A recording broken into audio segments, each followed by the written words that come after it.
This is Democracy Now!, democracynow.org, War, Peace, and the Presidency, Breaking with Convention. I'm Amy Goodman here in Chicago with Juan Gonzalez. We turn now to look at how AIPAC, the American Israel Public Affairs Committee, has spent millions targeting Democrats who have criticized U.S. support of Israel. In June, AIPAC and affiliated super PAC spent almost $15 million to defeat New York Congressman Jamal Bowman. And then 2 weeks ago, Missouri Congressmember Cori Bush lost her seat after AIPAC spent $8 million to defeat her. We're joined now in Chicago by former Democratic Congressmember Andy Levin of Michigan. In 2022, he lost his House seat after AIPAC spent millions in dark money to defeat him. Levin is a former synagogue president and self-described Zionist. Despite this, AIPAC labeled him as, quote, arguably the most corrosive member of Congress to the U.S.-Israel relationship. Andy Levin is a former Democratic Congressmember from Michigan. He's part of a political dynasty. We thank you so much for being with us. If you could start off by talking about, you know, when we hear about Bowman, we hear about Bush. You came before them. And talk about the race that unseated you. Might surprise many that you were a synagogue president and a Congress member, and how you were driven out. Right. Well, I had been a synagogue president until I went to Congress, and I felt I should stop doing that because, you know, you have to devote all your time to Congress.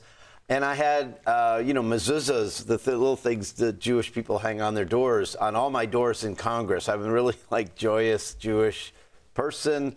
And they, I think they felt particularly threatened by that, Amy and Juan. The idea, and plus my dad and my uncle had served in Congress before me, my dad in the House, my uncle in the Senate. My dad was the president of the high school class of 1949 at Central High School in Detroit, right? They were from the bosom of the Jewish community there. And I think that these right-wing on Israel people can't stand the idea that a Jewish person like me, who is fully for self-determination for my people in the Holy Land, was the loudest voice in Congress saying, well, that's not going to be sustainable, and we're not going to have peace there until and unless we fully realize the human rights and the political rights of the Palestinian people, too. I just want to talk about your family dynasty, the political dynasty. Your father, Sander Levin, the Congress member, your uncle, Carl Levin, head of Armed Services in the Senate. Yes. At the same time, your father was head of Ways and Means Committee? Yeah, these two Jewish boys from Detroit and my uncle, who passed away, never left the city of Detroit. They each served 36 years in Congress. They served 32 years together. In the 235-year history of our elected democracy in the United States, they are by far the longest-serving siblings. Even more than the three Kennedy brothers, more than anybody. And I'm so proud of them and their contributions to our democracy. But, Uncle Carl got crosswise with AIPAC in the 90s when Yitzhak Shamir was, I think, the second Likud prime minister of Israel. And he said, land for peace, we're not doing land for peace. And Carl, it may feel naive today, but he was like, oh my gosh, that's the basis for any hope of peace. And he wrote a letter to Secretary of State George Shultz, I think it was at the time. And he got 30, on a Friday afternoon, he got, I think, 30 senators to sign this letter. It was supposed to be private. And they sent it to him saying, we have to have land for peace. Do something about this, something like that. And one of the other senators or their staff made it public. Carl had shown the text to AIPAC beforehand. But when it went public, AIPAC went crazy, said, this can't be Carl Levin's letter. They demanded he retract it. They said it must have been the work of some staffer. Uncle Carl totally stood by his staffer who helped him write the letter. He said, no, that's my letter. And anybody who knew Uncle Carl knew he went over every line, himself before they sent the letter. And so, look, if you are a Jewish person and you really want to be true to your faith, you have to treat the other as yourself. You have to love the stranger, the neighbor. The most oft-repeated mitzvah or requirement in the Torah, I think 36 times, which is a very significant number for Jews, is some version of that. Who is the most important other for us, honestly? If not, okay, a homeless person, someone who looks different than you, yes, treat them well. But really, I think the acid test for Jewish people is, how do we treat our Palestinian cousins? And so we have to treat them as we would want to be treated. They are from the land, they're there on the land. And if you come from Michigan, you know so many amazing Palestinian Americans who are your neighbors, your colleagues, your doctor, your friend, and so we need to all get along there, and we need to work together here to make that happen. And I don't care what AIPAC does. The fact, it's outrageous that they're using money from Republican billionaires to decide who wins Democratic primaries. That's a problem for democracy, and it's a threat to the soul of the Democratic Party. Even from a kind of a dry political science point of view, right? If you are in a political science class and your professor says, well, there's multiple parties, right? And they each have to choose their candidate that represents that party's values or beliefs to go up against some other party, right? If any party lets a different party, interest groups from a different party, billionaires from a different party, come and choose its candidates, it's kind of finished. Well, I want to ask you, you mentioned obviously Michigan, where you're from. Talk about the rise of the uncommitted movement and what kind of impact it's had on the Democratic Party and on the process of choosing a president. Juan, I am so proud of this movement. These are young people. This is a true grassroots movement. I remember when I went to a phone bank that they had during the Michigan primary, which our primary for president was way back on February 27th.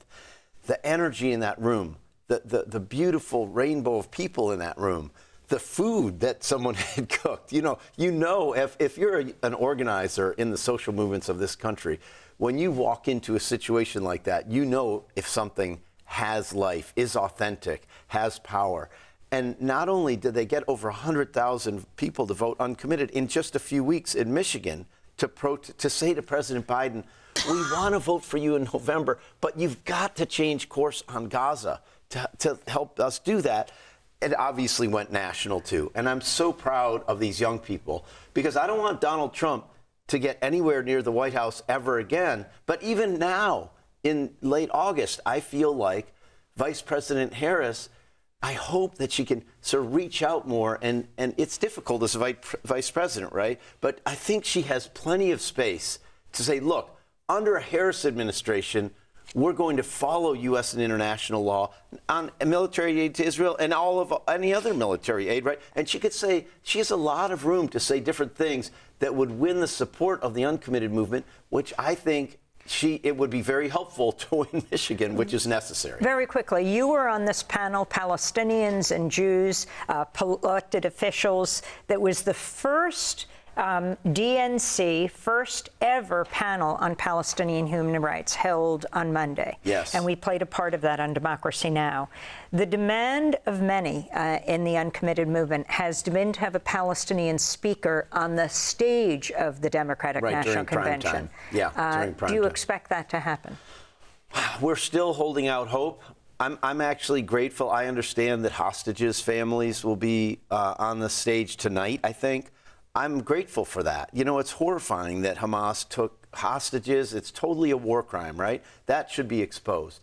But my goodness, with 40,000 people dead, 15,000 children dead, 19,000 children orphaned, 1 million children displaced, for our party to have a Palestinian American speaker to talk about this, I think would be a really positive thing and indicate growth for our party.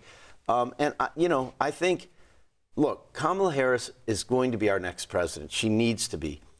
There's no president in this century, 2 Republicans and 2 Democrats, who's actually moved the ball forward for peace in the Middle East in a significant way. I need Kamala Harris to be that president who changes that dynamic. I think she can be. we're hoping that she really finds a way to express that in this convention and afterwards. Having a Palestinian speaker in prime time would certainly be a positive thing, and we're still hoping for that.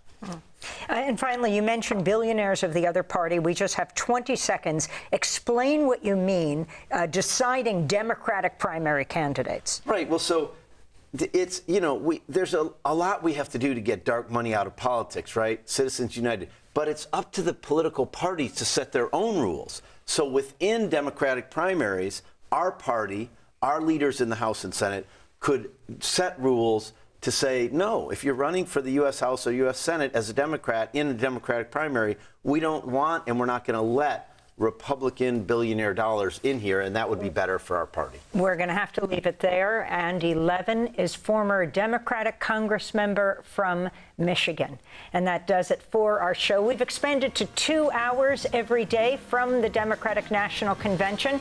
To hear or watch our other hour, go to democracynow.org. I'm Amy Goodman with Juan Gonzalez from Chicago.